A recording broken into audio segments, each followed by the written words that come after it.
Many European and Asian cities are battling heat waves and reporting the highest temperatures on record.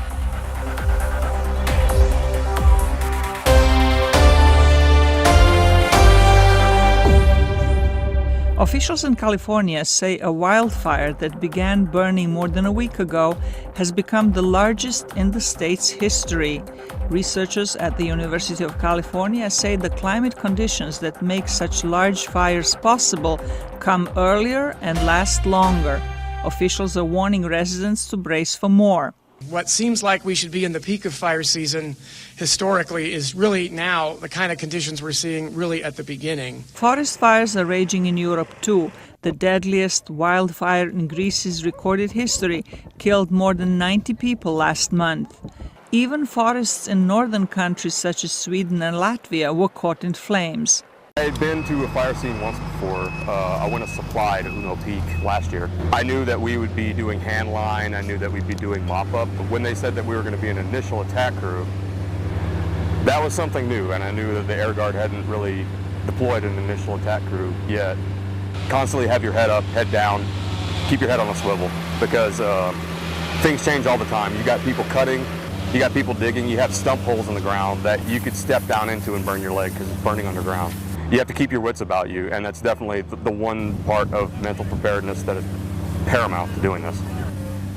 You know, a day or so of doing it, and you're into it, you don't even notice the sweat anymore, the dirt, it's just, it becomes part of you, and you just go for it. And, you know, anytime you see something burning up, flaring up, you know, have to run to go put out a spot fire, it can be exciting at times. Adventure, you know.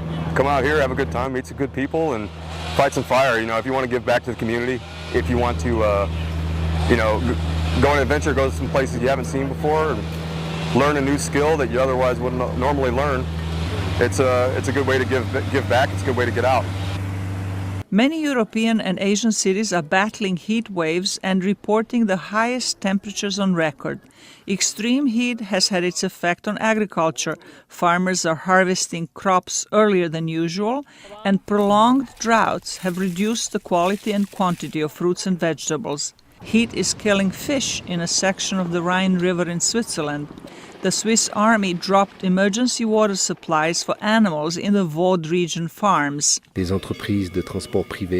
Army services are provided free of charge because we are in what is considered a disaster situation. A new study says the global warming targets set at the 2015 Paris Climate Agreement may not be able to stop these harmful rises in temperature. Countries agreed to make voluntary efforts to keep the world's average temperature from rising 2 degrees Celsius above what it was before the Industrial Revolution. The latest study, conducted jointly by the Australian National University, the University of Copenhagen and other institutions, says even if signatories adhere to the agreement, processes such as polar ice melting and methane releasing from the seafloor may increase the temperature on Earth by 4 to 5 degrees in the future, making some parts of it uninhabitable. In the meantime, unusual heat waves currently hitting Europe and Asia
conditions this summer are exceptional.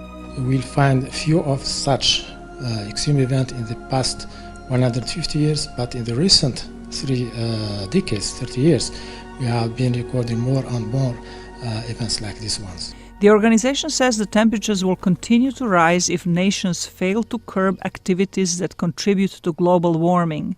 It is calling for preparations to protect citizens from extreme weather conditions, such as early warning systems, shelters, and emergency rescue teams. The Vienna Zoo has taken measures to make the summer heat easier on its residents.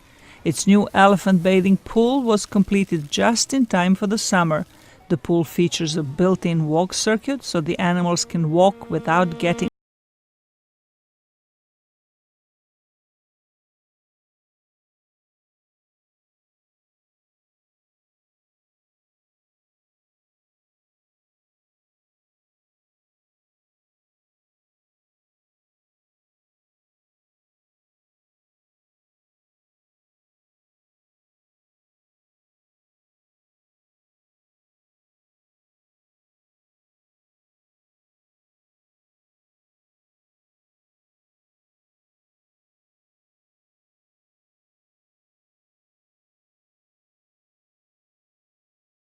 During the last ice age, water temperatures in the Gulf of Aqaba got as high as 32 degrees Celsius. And that is why scientists are here taking coral specimens. The main problem is global warming. Water temperatures are rising, they're rising fast, and this is stressing the corals to the point where they die. And at this rate of decline, there will be not many reefs left on this planet already at the end of this century. The idea is that these corals have evolved to withstand high temperatures, the kind that are coming as climate change heats up. We expose these corals here to thermal ramping. That means we increase the temperature to resemble a future ocean. And at the same time, we also lowered the pH of the seawater. Early results are promising and suggest that these corals may actually be able to thrive in warm, acidic water. Most of the variables that we measured, such as energy metabolism or building a skeleton, were actually improved, which suggests that these corals are actually living under suboptimal temperatures right now and might be better prepared for future ocean warming. If so, the research